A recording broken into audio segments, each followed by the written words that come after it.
Hello, everyone, and happy Pride from me, Jen. And B. And we wanted to put together this thing for Pride Month because we've been super deep diving into just learning the history. I think it's very easy to not be taught some of the big queer history movements that have happened because it's not taught in our mainstream schooling. And because of that, the history can very easily be lost or kind of shapeshifted into something it wasn't. And as passionate as we are about just queer liberation and being able to be expansive in all that we are, we know that even the current government is taking us back in time. And I think it's just really sacred and important to pay attention to what came before so that we can see the patterns of history and also know how some of the iconic people that are a part of our queer history help to kind of change the forefront and fight some of the oppressive systems that exist within our society. You encapsulated it beautifully. Thank you. So with that, we wanted to share a little slide we put together of some of the big history. So we wanted to call this event just Pride, honoring those who did the damn work. And yeah, we own and operate our queer-owned business out of Asheville, North Carolina, Sensible Wellness and Yoga, and we really work on deeper healing and spiritual work for people to feel embodied in their mind, body, and spirit. And doing that work is advocating, it is radical work, and it is revolutionary work because when we fully love and accept and expand ourselves, we get to show up into that energy everywhere we go, which is our big passion that we do with the work and business we operate. So with that, let's time travel.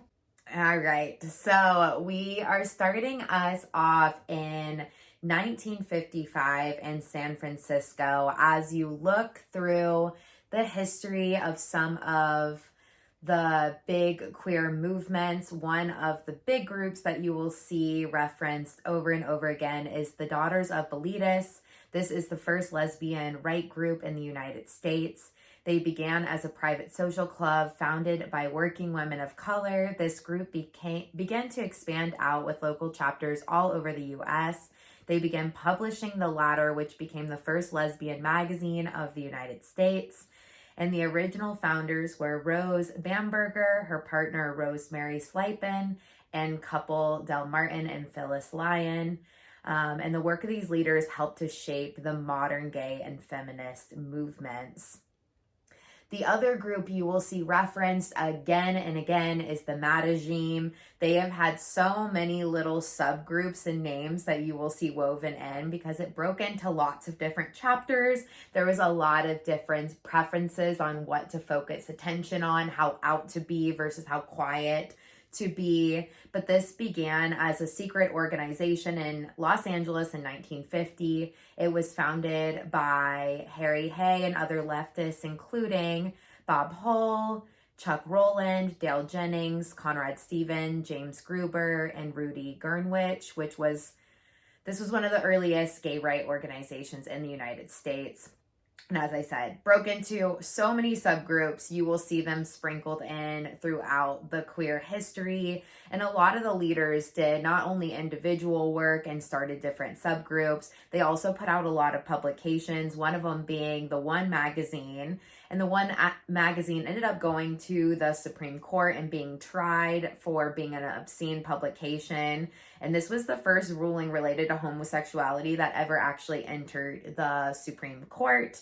And they ended up winning the fight, and it was kind of swept under. Yeah, it was really interesting time in history because although the Supreme Court did give them the win here, at that same moment in time, the court system, the government, was also actively seeking out queer folk within their ranks and firing them. Yeah.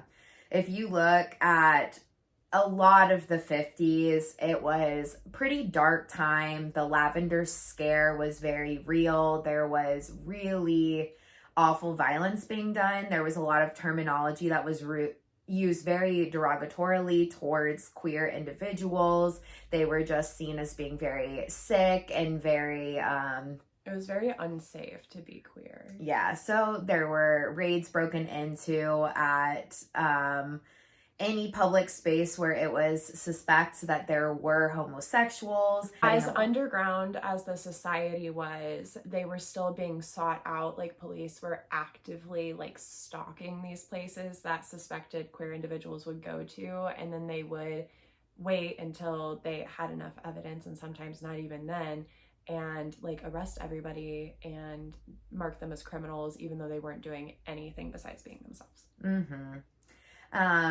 And then we look to the really big movement that did a lot of change. So everything was pretty closeted up until that point. Things actually being able to be visible was so dangerous that a lot of the work and gatherings did have to be very underground.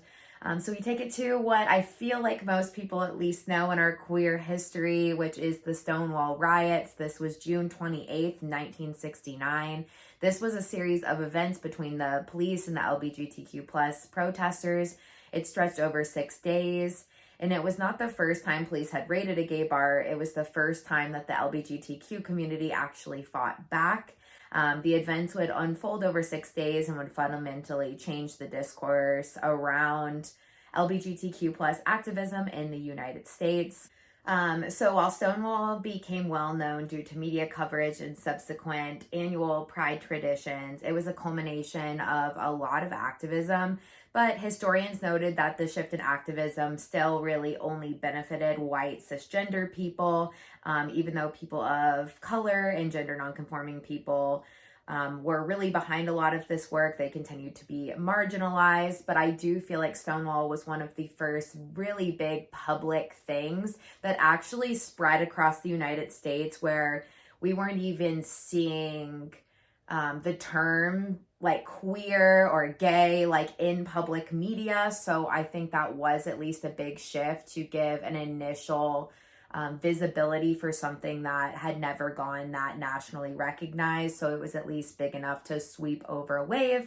Lots of work to still be done. July 24th, 1969, we have the Gay Liberation Front that you will see sprinkled throughout a lot of the history. This was a radical leftist group that was formed in New York City, and they used the slogan Gay Power and started many sit-ins and protest work. 15 members broke off and started the Gay Liberation Front. You'll also see them referenced a lot throughout our queer history, and they actually used the media to their advantage and started a lot of widespread messaging through publication, one of them being starting the world's first legally recognized gay village in Alpine County, California, which they were saying was just a completely gay city that you could move to. This led to some people actually moving there, and it started a lot of national coverage for the absurdity that seemed to be at the time. They were joking that there was all elected gay officials, and it just really widespread across the nation. It ended up not necessarily coming to be in actual reality, but across the media, this gained so much traction and attention that it was just another time you actually heard the word gay and queer kind of sprinkled into mainstream media. And the Gay Liberation Group was also the first to host Gay Pride, and this was in London, actually, July 1972. And I do want to add a little precursor here that we are just specifically talking about the US. It's very interesting to also see all the different queer movements and how they sprinkled across in world history, but we're just kind of staying zoomed in. But I do love that a movement founded here actually ended up gaining some traction elsewhere. And then we wanted to highlight a few of our queer history icons, one being Sylvia Rivera, from Stonewall to City Hall, a veteran of the 1969 Stonewall Inn uprising. So Sylvia Rivera was a tireless advocate who, for those silenced and disregarded by later movements. Rivera said in an interview in 2001 that while she did not throw the first Molotov cocktail at the police. A long enduring mess. She did throw the second. For 6 nights, the 17-year-old Rivera refused to go home or to sleep, saying, "I'm not missing a minute of this. This is the revolution." Rivera also fought against the exclusion of transgender people from the Sexual Orientation Non-Discrimination Act in New York. The final bill passed in 2002 and prevents discrimination on the basis of actual or perceived sexual orientation in employment, housing, public accommodations, education, credit, and the exercise of civil rights. Thank you, Sylvia. And along with Marsha P. Johnson, Rivera started the Street Transvestite Action Revolutionaries, known as STAR, in 1971. The group became a space to organize and discuss issues facing the transgender community in New York City. And they also had a building, Star House, that provided lodging for those who needed it. Although only 19, Rivera became a mother to many of the residents at the Star House. While short-lived, the Star House was an important space for those who needed it. All right, and then talking out sodomy law. So we wanted to make sure this is in there. This is definitely something you'll see, just like movements forward, movements back, movements forward, movements back, all throughout, especially 50s and 60s, but it continues to come back. This is something I think we're forever fighting because of just two different ways of kind of viewing the Constitution. The sodomy law has been put in place since the Puritan age, and as we enter the 1900s, they were less closely upheld. After World War II, the United States started using sodomy law to condemn queer individuals, going as far as stalking them in their own residence to try to catch them in the act, which we said was especially heightened in the 50s. Illinois became the first state in the United States to try to get rid of sodomy law in 1961 as a part of the general law reform. Most challenges to sodomy law occurred between 1950s and 60s. California's repeal finally passed in 1975 after a dramatic tie vote in the state Senate, where Majority Leader George Moscone kept the vote open and the Senate in session. While a private plane could be dispatched to bring back the lieutenant governor, he cast a tie-breaking vote. Moscone, later elected mayor of San Francisco, was assassinated in 1978 with Harvey Milk. And yeah, we'll get into Harvey Milk in a second. I wanted to do a little slide on just a few other things that happened in the 1970s. So, yeah, that little California fact was there. A few other things that happened. Lansing, Michigan became the first United States city to ban discrimination against homosexuals in housing, public accommodations, and employment. Delaware decriminalized consensual homosexual acts between adults. Pride Week was held for the first time in Canada in 1973. November 5th, 1974, Elaine Noble became the first openly gay lesbian individual to be elected to a state legislation in the United States, Massachusetts House of Representation. And then December 9, 1974, Alan Speer, a state senator in the U.S. state of Minnesota, came out as gay.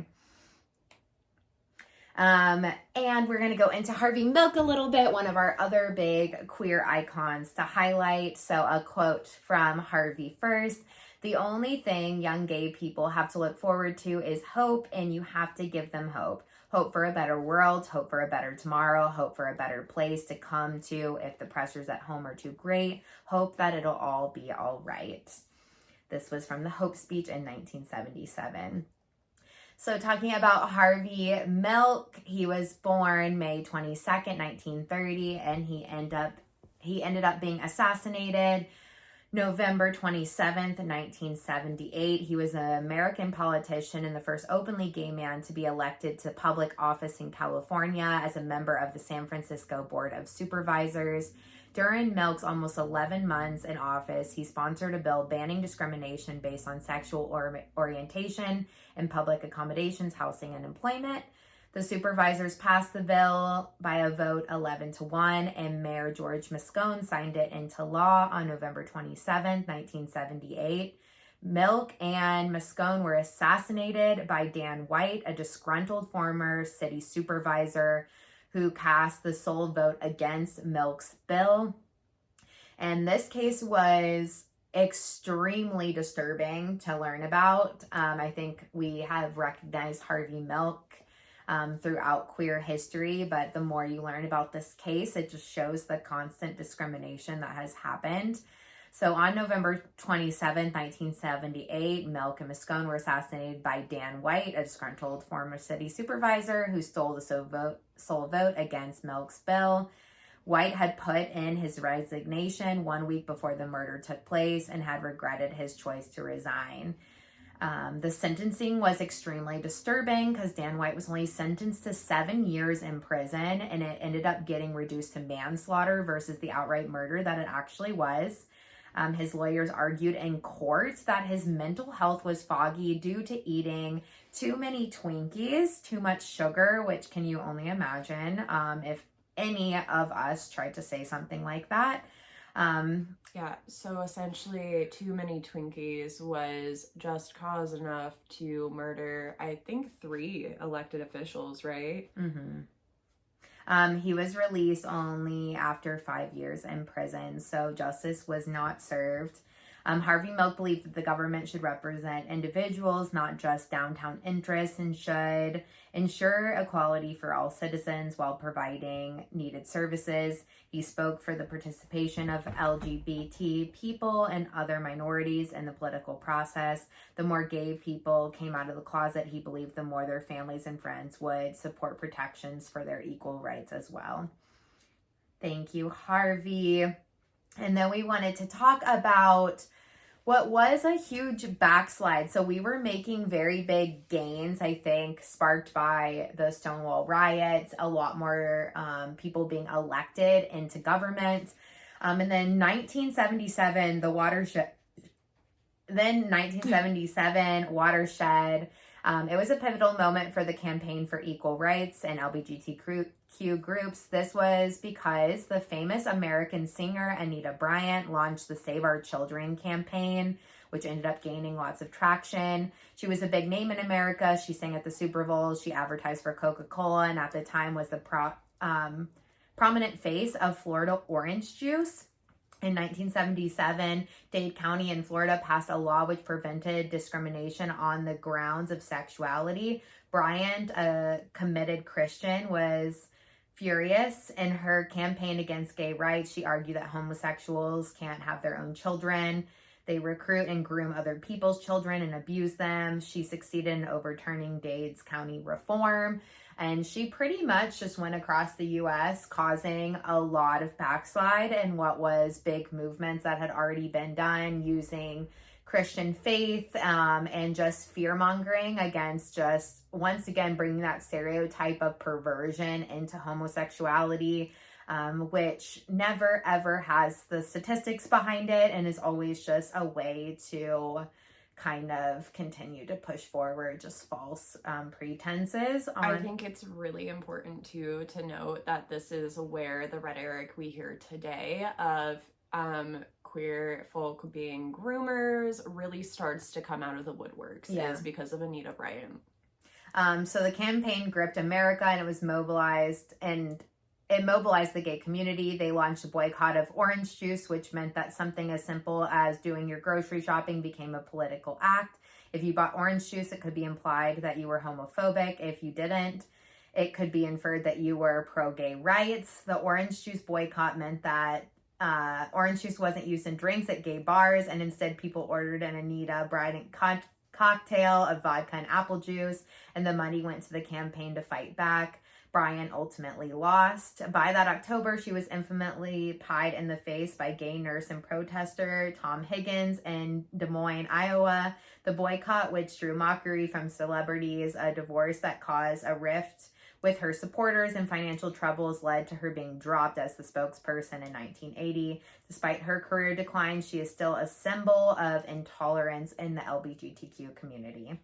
It does bring me peace to know that even though she did have a few wins with her hate rhetoric, in the end, she's the one that lost so much. Her entire career basically ended because of it. Going to the 1980s, HIV and AIDS crisis. This was a new disease that seemed to be springing out of nowhere, and within almost no time at all, it was at your front door. This was a disease that would change an entire generation's worth of queer, not just history, but representation. We lost almost an entire generation of queer folk to the HIV and AIDS crisis. From the start of this epidemic, those most affected by HIV and AIDS were among the most stigmatized population in American society. Gay men and injected drug users and immigrants. The association of the disease with marginalized groups hindered the development and prevention and treatment strategies. It is absolutely heartbreaking to hear how the biases against queer community ended up affecting the treatment of so many people. And it's horrific how many individuals had to die because there was just years of no recognition or public discussions on this. I think it was reframed as a sin and a consequence of natural sin by a lot of Christian leaders. And it's just very disturbing that there were just people dying all across the US, and it was being completely ignored, at least in its first couple of years. The efforts of AIDS activists commonly focus on stigmatization of the disease, the promotion of safe sex practices, clean needle exchange. AIDS activists strove to transform personal grief into collective political voice while maintaining the dignity of people living with HIV.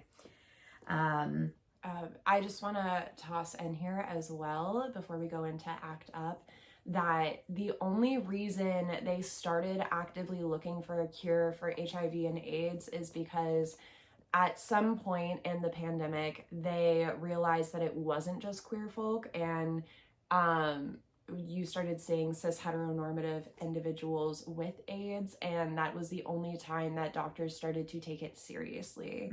It was okay to let our ancestors go to waste and wayside and write it off as sin, but as soon as it affected the cis heteronormative side of society, all of a sudden it was very important to find a cure. As we see again and again, until it affects everybody, then that you don't see the actual recognition being brought up. 1992, the AIDS Coalition to Unleash Power, ACT UP, was established. This was founded in March of 1987. Originally, it was a grassroots, queer-led protest movement to urge action, united in anger and committed to direct action to end the AIDS crisis. The group's advocacy work focused on demonstrations supported by innovative graphics, changed the world's perception of people with AIDS and queer people. It radically altered the medical research and drug approval process in the United States. The real tragedy of ACT UP was that it was relatively short life. One important cause for that decline was the many of its foremost members dying. For the very people who pioneered access to AIDS treatment, it was in many cases too little and too late to save themselves. ACT UP split in 1992 was effectively the end of a half-decade movement. They did split off into many different news sections, just like we see in the Mattagene Society. But effectively, ACT UP did discontinue, where the Mattagene Society just had multiple branches. And I also want to say that as you study the AIDS crisis and see some of the original political people that finally started standing on the right side of history and doing big work about it, you just see again and again the community helping the community, because it was a lot of queer individuals that started putting together groups to help provide aid and treatment and grocery drop-off services and things that these people were so sick and they weren't getting medical care, and the community really stepped up for the community. It was just sad because we lost a lot of numbers of pretty incredible individuals at this time in history. I think it's also worth noting that because we lost so many during the AIDS pandemic, there did become a rhetoric that we hear a lot today of, where did all these gay people come from? Why is everybody queer now? It's not that everyone's queer now. We did have just as large of a population, but the government let us all die. And I mean, we had so much closeted before that too. And yeah, so between the closetedness and then the pandemic, like, you just didn't know, but most people you knew probably were queer. Maybe not most, but there was so many people hiding their true selves out of fear of safety. And then we highlight another big individual, Brenda Howard, who was an activist, feminist, and organizer known as the Mother of Pride. Howard, an openly bisexual activist, coordinated the first LGBTQ Pride March in 1970. She also created a week-long set of events leading up to the march that are now standard celebrations worldwide for the month of June. She, along with bisexual activist Robert Martin, a gay activist, L. Crane Shoemaker, even coined the term Pride for these marches for LGBTQ rights. Howard continued her work with local LGBTQ activist groups and helped to push New York City's council gay right laws in 1986 and the LGBTQ March on Washington in 1987 and 1993. Then we highlight a case, the Galinsky case. Karen Galinsky never meant to become one of the headline names in the fight to overturn the Defense of Marriage Act. All she wanted to do was to secure health care coverage for her legal spouse. She grew up in New York State before moving to California in 1988. In 1989, she met Amy. The two began a committed relationship shortly after they met and established a home in San Francisco. They got married in August of 2008 during the brief window when the same-sex couples could legally obtain a marriage license in California. At that time, the two of them had been together for 18 years and had a 5-year-old son. Their son was put on Galinsky's health plan. They were unable to add Amy to the family plan due to them being a same-sex couple. And then diving a little deeper into how the case played out, why this was challenged. Gay people have suffered a history of purposeful unequal treatment. Sexual orientation does not bear any relationship to how people perform or contribute to society. There is empirical research that gay couples are able to raise children and be in committed relationships. Sexual orientation is an immutable characteristic. Gay experience continues political powerlessnesses and are subjected to sexual stereotypes. The ruling in January 2009, Chief Judge Alex Kozinski ruled in an administration action that it violates employment policies prohibiting discrimination based on sexual orientation to deny the legal marriage Galinsky the same benefits for her wife as heterosexual court employees received for their lawful spouses. Obama's addition in February 2011, President Obama and Attorney General Eric Holder concluded that Section 3 of DOMA is unconstitutional and inappropriate to defend. Thereafter, the bipartisan legal advisory group intervened on behalf of leaders in the U.S. House of Representatives to defend DOMA. Plaintiff moved for summary judgment in July 2011. On February 22nd, 2012, U.S. District Court Judge Jeffrey White issued a ruling declaring DOMA unconstitutional. One more thing that is very significant in this case that is important to know for today's history that we are currently living is that if it wasn't for DEI laws, this case would not have had the ruling that it had. It would not have been the win that it was because DEI is anti-discrimination. And we currently no longer have those in effect in America. And then taking it to the 1990s, just a couple things that happened in this time period. In 1992, we have the World Health Organization, which declassifies homosexuality as a mental illness. 1992. The year I was born, Colorado passes ordinances to protect the rights of LGBT people. The 1993 Gay Rights March on Washington had a huge turnout. This was the biggest turnout for the mass public, so that got huge recognition. And then August 1995, US President Bill Clinton signs an executive order which bans discrimination on sexual orientation.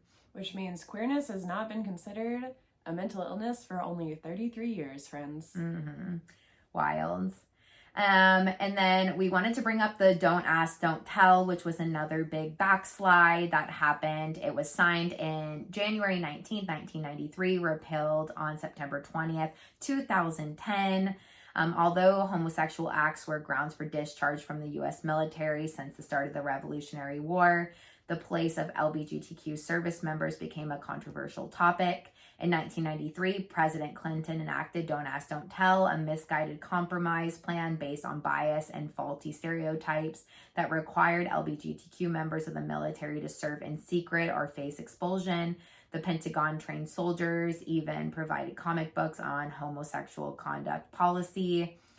DADT was controversial and challenged in the court on both sides of the debate, especially since it was also limited the possible benefit one could use, and soldiers would be punished for being themselves. President Obama signed and repealed the DADT into law in December 2010 and allowed 1 million veterans and active members of the military to serve openly. And now we currently have President Trump as of June 2025 taking us back into Don't Ask, Don't Tell 2.0, which is backsliding us again. And then we wanted to bring a few other individuals to light. Matthew Shepard, this was a brutal circumstance, which was a death of this 21-year-old University of Wyoming student. Another watershed moment in the LGBTQ rights movement, shining a light on much needed anti-hate legislation. His parents, Judy and Dennis Shepard, became prominent LGBTQ advocates, starting a foundation in their son's name devoted to outreach, education, advocacy. In the years that followed, books, movies, plays, and shows, including the Larmy Project, have examined this tragedy and its impact on society. Shepard is the namesake of the 2009 Anti-Hate Crime Act that was signed by President Obama, and his ashes were interred at the Washington National Cathedral in 2018, the first national figure since Helen Keller's 50 years prior to receive this honor. And then we wanted to bring up the Trevor Project. This was an advocacy group and offered services such as ending conversion therapy, creating safe and welcoming schools, supporting trans youth, ensuring access to crisis care, public education courses such as allied training and care training, and the focus of suicide prevention. The Trevor Project helps to advocate for policies that help prevent suicide among LGBTQ plus young members. This includes advancing policy reform at federal, state, and local levels to address factors that place them at higher risk of suicide. And extremely sadly, and something we need to be advocating for, the Trump administration has stopped the funding for the Trevor Project. The Trevor Project's $26 million contract with the federal government was officially terminated as of June 22nd, 2025. And then, we wanted to bring up the significance that more than 75 anti-LGBTQ plus bills have been signed into law this year alone in 2025, more than doubling last year's number, which is previously the worst on record. There is such a significance right now in knowing the history, diving into what worked before, and I think our big summaries of some of the interweavings of some of the big movements was just showing up with radical visibility, making sure that you connect in with local communities so that there are safe spaces and resources regardless of what the higher government levels are offering. We can also always do local work to provide a safe space for the community that actually exists within your community. Making found family, I think, is so important because, as we know, not a lot of us have supportive family that we were born into, and I think it's important to know that your people are always out there. Make sure that we capture the history by supporting authors and other people that have done writings and publications about not only our history, but just storylines that promote visibility as we start seeing increase in book bans. I think supporting the arts, the movies, the projects that people pour their heart into. Support your local libraries. During the month of June, I've seen our library showcasing so many LGBTQ voices and free resources that they have. And yeah, just continue to support the small businesses that are queer owned and operated, in addition, so that we are not putting our money into big corporate America. Look up and research the groups that have helped to fund anti-LGBTQ rights, because it's a big list of very well-known companies. We were very surprised to even see a few of the names on the list of the people that are doing that, and we can link that even below so you can read up on it. Don't give your money to businesses that are rightfully advocating for your demise. Here currently in late June 2025, we also can see very clearly the senators and the House representatives that have voted for more cuts to the very things that we have fought like hell to have for increased safety for our community. So make sure you pay attention to your government within your state, your local government, and make sure you're showing up for the people that want to stand on our side of history. We just had the worst bill go through the House. The Senate is pretty much pushing the big beautiful bill forward. There is so many cuts to things that really matter for our community woven in that bill. So pay attention to who signed it in, and make sure next year when we go into voting that those people don't get a second chance to be a part of governments that are out for our demise. And it's not just people who are actively anti-LGBTQIA+, but just in minority groups in general. ICE has become basically the Gestapo here in America. Anti-immigration laws have ramped up. We see a lot of laws that are being passed that are affecting women's rights. It's all minority groups are being affected. This big beautiful bill will cut funding for a lot of public access. So make sure you stay informed. I know a lot's going on and it feels like you just want to break and want to shut it all off. But the reality is that if we all dissociate out and let them just do what they're going to do, we all are going to have to live with the consequences of that. So make sure you stay informed and stay taking care of yourself. And love on your people. Love is obviously the thing that always will win in the end. And I'm very proud of everyone that has taken bigger movements to be louder and more public, even as we start to see ripples of more fear coming into our community. Your voice and all the things you do really matters. Giving big love to you for this Pride Month, and support all your local Pride. So our celebration here in North Carolina is in September. Continue to show up for all the Pride events as well. Much love. Much love. Bye.